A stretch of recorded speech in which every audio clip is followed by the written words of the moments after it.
স্বামী আজ বাড়ি ফিরে গেল। ট্রেনে খাওয়ার জন্য প্রসাদ দিয়ে দিলাম ব্যাগ গুছিয়ে। তো কী কী রান্নাবান্না করলাম আর ট্রেনে খাওয়ার জন্য শুকনো খাবার কী কী দিয়ে দিলাম সব কিছু আজকের ব্লগে তোমাদের সাথে শেয়ার করব। প্রথম থেকে শেষ পর্যন্ত তোমরা দেখতে থাকো, আশা করি তোমাদের ভালো লাগবে। রাধে রাধে বন্ধুরা, কেমন আছো সবাই? আশা করি সবাই ভালো আছো, সুস্থ আছো। সকালবেলা থেকে আজকে ব্লগটা শুরু করছি। এই যে অন্নটা হয়ে গেছে, গ্যাস থেকে নামিয়ে রাখলাম, আর ডালটাও হয়ে গেছে, সেটাকেও নামিয়ে রাখলাম। সবজি বানাবো, তো আজকে করব বাঁধাকপি। প্রভুজি আজকে চলে যাবে, তো সেই জন্য খেয়ে যাবে, আবার একদিন ট্রেনে থাকবে, তার মানে খাবার দাবার গুছিয়ে দিয়ে দেবো। তবে মানে এত ঠান্ডাতে, কুয়াশা দেখছো কেমন, এত ঠান্ডাতে তো অন্ন তো নিয়ে যেতে পারবে না, সেই জন্য অন্ন আর দেবো না, শুকনো খাবার দেবো যাতে রাস্তায় খেতে পারে। বাঁধাকপি করবো বলে আলুটা ভেজে নিয়েছিলাম, জিরে ফোড়ন দিয়ে এখন ঝিরিঝিরি করা বাঁধাকপিগুলো ধুয়ে আর ওর মধ্যে দিয়ে দিলাম, হয়ে গেছে। এখন একটু গরম মশলা গুঁড়ো করেছিলাম, সেটা এখন দিয়ে দিলাম। বাঁধাকপি, নিরামিষ বাঁধাকপির তরকারিতে একটু গরম মশলা গুঁড়ো দিলে খুব সুন্দর লাগে। এবার নামিয়ে নেব।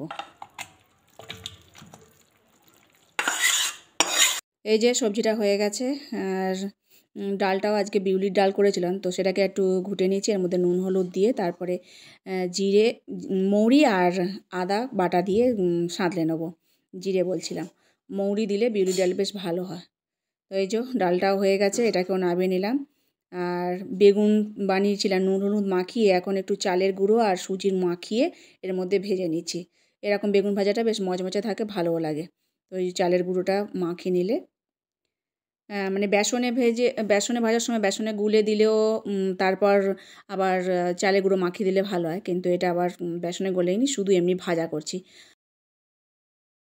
গরম গরম বিউলি ডালের সাথে বেগুন ভাজা এরকম মচমচে ভালো লাগবে। আর এখন ছোটো ছোটো করে নারকেল টুকরো করে নিয়েছি, নারকেলটা মানে কুড়া যায়নি, তো এরকম করে টুকরো করে নিয়েছি। মালপোয়া করব, মালপোয়ার মধ্যে দেবো। তো একদম ছোটো ছোটো টুকরো করে নিলে ভালো হয়, খোসা ছাড়িয়ে নিয়েছি, এরকম সুন্দর হবে। তো মালপোয়ার জন্য এখানে ময়দা, চালের গুঁড়ো আর একটু সুজি দিয়ে দিয়েছি। এখন এই নারকেলটা দিয়ে দিলাম, আর এর মধ্যে একটু কাঁচা বাদাম দেবো। কাঁচা বাদামটা বেশ মালপোয়ার মধ্যে থাকলে, ভাজা থাকে, ভালো লাগে। রাধে রাধে বন্ধুরা, তো এখন একদিকে রুটি করছি আর একদিকে মালপোয়া করছি। রুটিটা দিয়ে দেবো, প্রভুজি রাত্রিবেলা প্রসাদ পাবে, আর মালপোয়াটা যাতে কালকে খেতে পারে। এবারে আর অন্ন করে দিচ্ছি না, কেননা ঠান্ডার সময় তো অন্ন আর ভালো লাগবে না পরের দিন খাওয়ার জন্য, সেই জন্য মালপোয়াগুলো খেতে পারবে। আর মুড়ি দিয়ে দেবো, চাঁচও দিয়ে দেবো, ওই রাত্রিবেলা খাবে। তো এর মধ্যে এই যে গুড় দিয়েছি, একটু গুড় দিলে কালারটা সুন্দর হয়। এই যে আখের গুড় ছিল, সেই দিয়ে দিয়েছি। আখের গুড় দিলে ওই রঙটা এসে যাবে। এখন রুটি কটা করে নিই, রুটি করে মালপোয়া করে, আর অন্য তরকারি, ডাল, আর এই যে বেগুন ভাজা, এই যে বেগুন ভাজাটা করে দিয়েছি, আর এখানে তরকারি, আর ওইদিকে ডাল। অন্যটা প্রসাদ পেয়ে যাবে, 3টের সময় বেরোবে। আর বেগুন ভাজাটা এই যে চালের গুঁড়ো দিয়েছিলাম, মচমচে হয়েছে। ভেবেছিলাম পরোটা করে দেবো পরের দিন খাওয়ার জন্য, কিন্তু এত ঠান্ডা পড়ছে, পরোটাও শক্ত হয়ে যাবে, সেই জন্য মালপোয়া করে দিচ্ছি। মালপোয়া কী হতো, টাটকা খেতেও ভালো লাগে, আবার বাসিটাও ভালো লাগে। পরের দিন যখন ট্রেনে খাবে, খেতে খুব ভালো লাগবে। আর 2-3টে খেলেই পেট ভরে যাবে। আর একটা মালপোয়া তো একটা রুটির সমান হয়ে যাচ্ছে, বড় বড় করে দিচ্ছি, তাহলে ও নিয়ে যেতেও সুবিধা হবে, খেতেও সুবিধা হবে। আর অন্ন করে দিলে ঠান্ডা বরফ অন্নটা খেতে ইচ্ছা করবে না পরের দিন। গরমের সময় গেলে খুব সুবিধা হয়, তখন অন্ন করে দিই, জল ঢালা অন্ন খেতে ভালো লাগে, কিন্তু শীতকালে আর সেটা ভালো লাগে না। তো সব রান্নাবান্না হয়ে গেছে, দেখো এখন ভগবানের ভোগে থালা সাজাবো বলে রেডি করে নিয়েছি। অন্ন দিয়ে দিলাম, আর এই যে লম্বা লম্বা করে শসা দিলাম।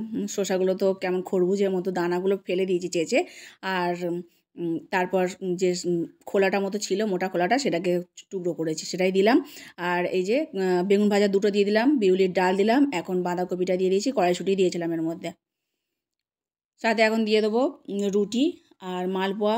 ওদিকে যে প্যাড়া ছিল, সেই প্যাড়াও দিয়ে দিচ্ছি, এই প্রসাদ করে দেবো, নিয়ে যাবে প্রভুজি। গোগো আছে, গোগো জন্য।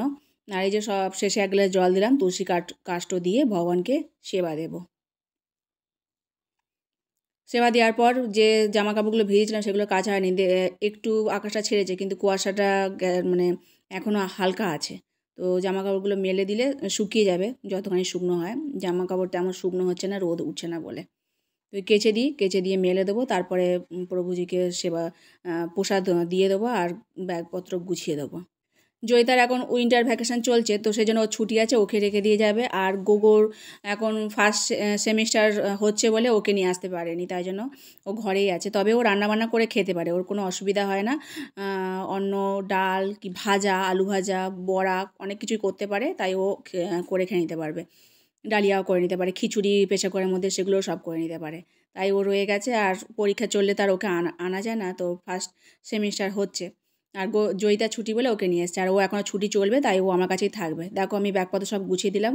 আর পানিপলের আটা 2 কিলো কিনেছিলাম, সেটা এখন দিয়ে দিলাম, কেননা ওখানে পানিপলের আটা এত পাওয়া যায় না, খুব কম পাওয়া যায়। বাকিটা আটাটা পাওয়া যায়, পানিপলের আটাটা খুব কম পাওয়া যায়, তো সেই জন্য সেটাও দিয়ে দিলাম একাদশী করার জন্য।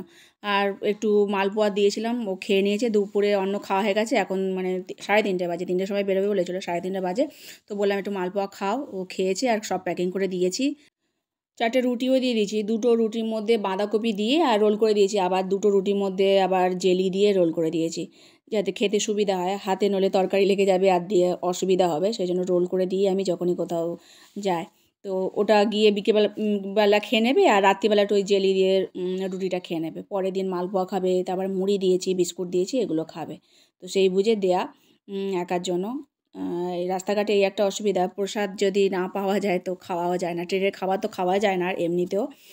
আর যারা প্রসাদভোজী তাদেরও খুব অসুবিধা হয়। ঘর থেকেই খাবার দাবার করে দিই, যখনই কেউ কোথাও যায়। ছেলেও যদি কোথাও থাকে কি কোথাও যায়, তো তখনই ও খাবার ওকে করে দিই, ছেলেমেয়েরা। তো প্রভুজিকেই করে দিলাম, আমরা যখনই কোথাও যাই তখনই ওরকম খাবার দাবার বানিয়ে নিয়ে যাই, এই একটা ব্যাপার। আর তাছাড়া অন্ন নিয়ে যেতে পারলে অন্নটা নিয়ে যেতাম, তো অন্ন দিলাম না, ঠান্ডার মধ্যে অন্ন খেতে পারবে না। আর একা একা অত কে করে খায়, সব কিছু হাতে কাছে থাকলে খুব সুবিধা হয়, তাই করে দিলাম। আর মালপোয়া খেলেও ভালো লাগবে, আর খেতেও খাওয়ার পর পেটটাও ভরে যাবে, অনেকগুলো দিয়েছি। এই এখন চলে যাচ্ছে, জয়িতার আমি রইলাম। এখান থেকে যাবে গোবর্ধন থেকে মথুরা স্টেশনে যাবে, সেখান থেকে ট্রেনে উঠবে। আর ট্রেন সন্ধ্যে 6টার সময়। এই যে আমি আর জয়িতা নিচে এসেছিলাম, এখন প্রভুজি যাচ্ছে। ঠিক আছে, ও রয়ে গেল আমার কাছে, এখন থাকুক কদিন, ছুটি যতদিন আছে। তো আজকের মতো ভিডিওটা এখানে শেষ করছি, দেখাবে পরেরটা নতুন ভিডিওতে। আর ভিডিওটা কোথাও যদি একটু ভালো লেগে থাকে, লাইক কমেন্ট আর ফলো করতে ভুলো না। ততক্ষণের জন্য রাধা মাধবের কৃপায় সকলে ভালো থেকো, সুস্থ থেকো। হরে কৃষ্ণ।